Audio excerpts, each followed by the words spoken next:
Hello YouTubers, it is of course me, Trollface the Man, and today I'm going to show you how to turn ordinary marbles or flat glass rounds, also called glass gems, into extraordinary mock precious stones for crafting or otherwise.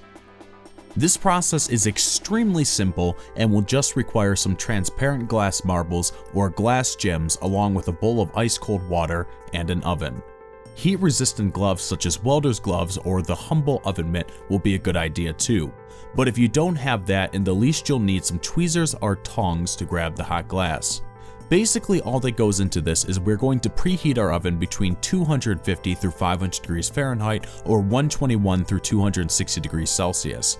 As a forewarning, there is a serious risk of burns here if done unsafely, so any kids that might be watching, please do this with a parent or guardian supervision. When it is heated up, we can add our marbles or flat glass rounds into the oven in a heat-safe dish and let them bake for around 30 minutes. While it is cooking, you can get a large bowl and fill it with cold water. Ice is a good idea, but not 100% necessary for this. But you definitely want to have about 5 times the volume of water than the amount of glass you are cooking to ensure that the water stays cool. If you do add ice, adding a few spoonfuls of salt will help melt the ice and make the bath even cooler, and basically the cooler it gets, the better it'll work. Also, the hotter you keep your oven while it is cooking, the better this will work too. Once the 30 minutes are up and the cold bath is ready, we can finally progress, which will be adding the glass to the cold bath. But before we do, I want to give a warning. There is an extremely small chance that the glass may pop when it comes in contact with the water. Because of this, I recommend safety glasses during this step.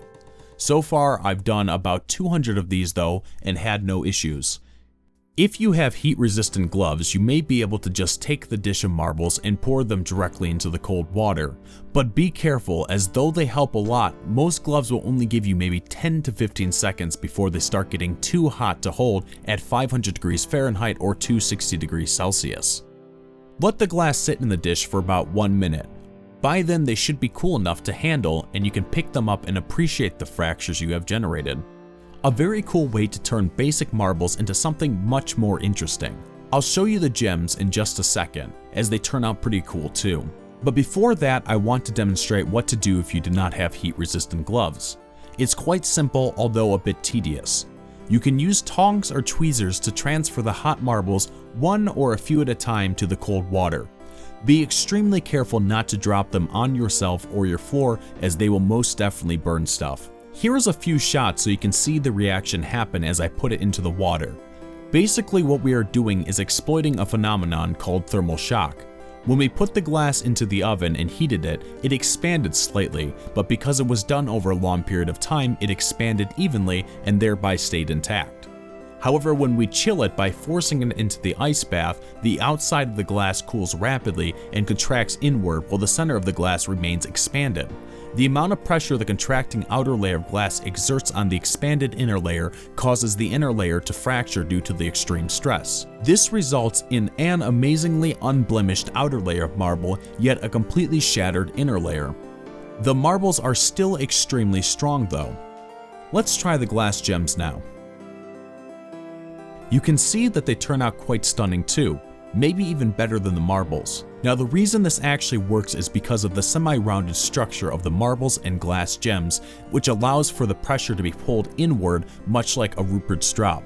If however they were not rounded, they most likely would just break into pieces on contact with the water. You can see a few pictures I grabbed and how stunning these actually can look. Now another warning I wish to give is a lot of these colored glass gems are not actually colored glass, but a plastic layer on the glass. This of course will not work as it will burn during the heating process.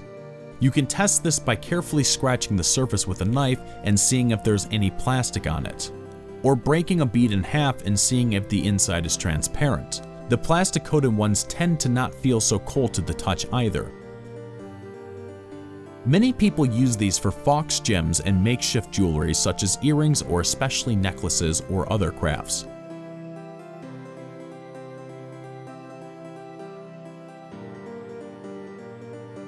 And they really can be quite stunning. One of my personal applications for this though is going to be stand-in physical gems for Dungeons & Dragons games I dungeon master for, or possibly other tabletop games. Look, a shattered firestone, a fractured aqua gem, a stressed earthly emerald, and a fragmented lightning jewel. Yeah, I know, I'm a bit of a nerd. Well anyways guys, thank you for watching this video, and if you like it, please hit the like button. It means a lot to me and this channel. Also, please share this with at least one other person you know if you would. You guys sharing helps this channel grow.